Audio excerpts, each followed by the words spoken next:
Insert the USB drive. Find our old picture function. Then select the USB drive. Find picture show. Double-click the folder. Find the pattern we want to embroider. Click Generate, then choose the size of this tiger. This is its height. Then generate registration. The formation process is a little slow. The tiger appears. We click on Save. We click on the check mark, then import the pattern, successfully select the pattern. Then prepare for embroidery. Select the embroidery frame and center it. Find the color of the tiger.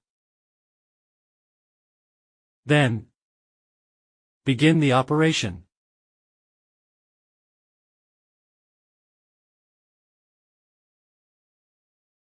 The tiger has more than 22,000 needles. Calculating at a speed of 700 stitches per minute, it would take around 30 to 40 minutes to complete the embroidery. This is its color. You can freely match it with the thread behind it.